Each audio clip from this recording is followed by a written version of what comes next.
Yon! What's up guys? Ako nga pala si Cyril Dichoso and welcome to my YouTube channel. For today's video, we're doing the unboxing of our new action camera na gagamitin natin sa motovlogging, which is si SJCAM SJ4000 Air. So tara, samahan niyo ako at i-unbox na natin to.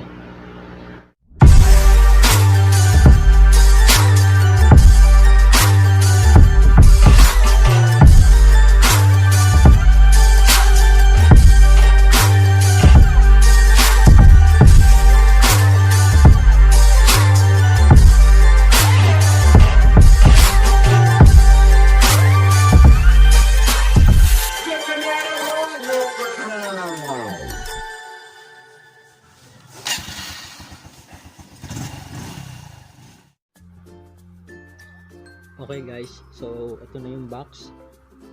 So una ng box, makikita natin meron siyang 4K resolution with 30 frames per second. Wi-Fi equipped na rin siya at meron siyang 30 meter water resistant. Sa side naman niya, meron siyang action camera, waterproof case, tsaka yung mga mounts niya. Sa likod, makikita natin yung iba pa niyang specifications. So tara, buksan na natin to. Itong action camera na to, nabili ko siya sa halagang 2,599 dun sa SM Santa Rosa. So, tingnan natin. Talagang nakabago pa siya, oh. Bagong-bago. So ayan na siya.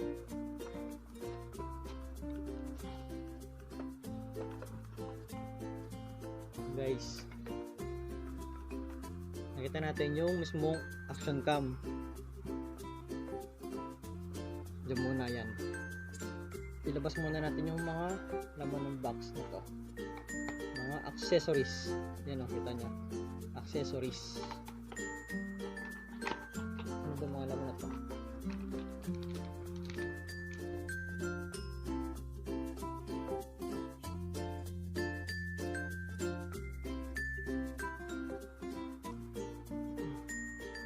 Sa charger, kaso hindi siya type C, micro USB pa siya.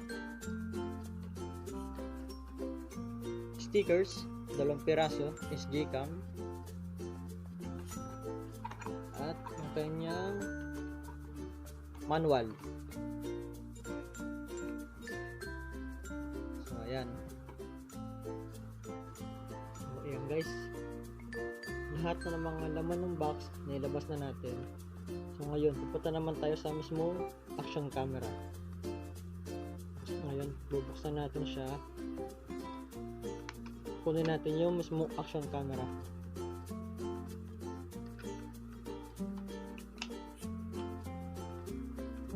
Yan guys, oh. Dito makikita sa unahan, makikita natin yung power button. Sa taas naman yan, makikita natin yung OK button. Then sa side, speaker, up and down button, select button.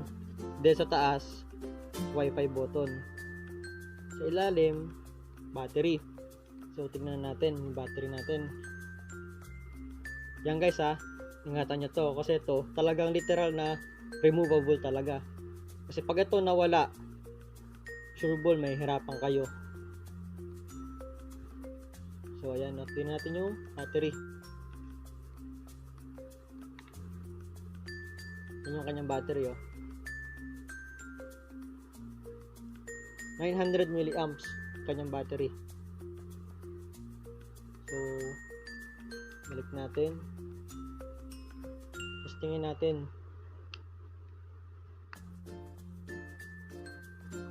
Ang guys, sa kabila pala, makikita nyo rin dito yung microphone, micro SD card, HD card, tsaka yung memory card.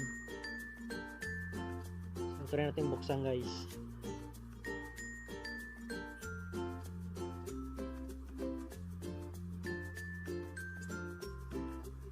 So yun guys ha, lobot pala siya. Subukan natin i-charge.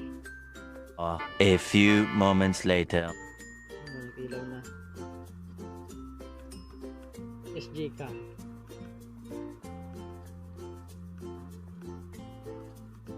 So yan na. 4K. Kita nyo ba guys? Ayan, mga 4K 30 frame per second na siya. Then charging tayo ngayon. Papakita ko sa inyo yung video quality na to pag umaga at gabi. So ayan guys, kita nyo naman malinaw siya.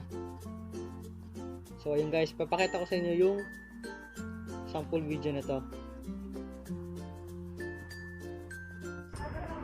Okay mga katroops, so this is our first video of daytime recording with our SJ4000 Air with 4K resolution and 30 frames per second.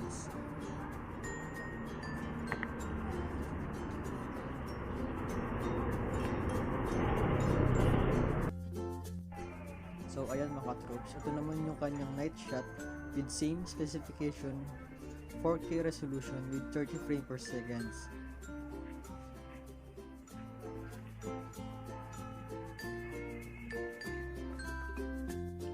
Alright, that's it for today, and thank you for watching.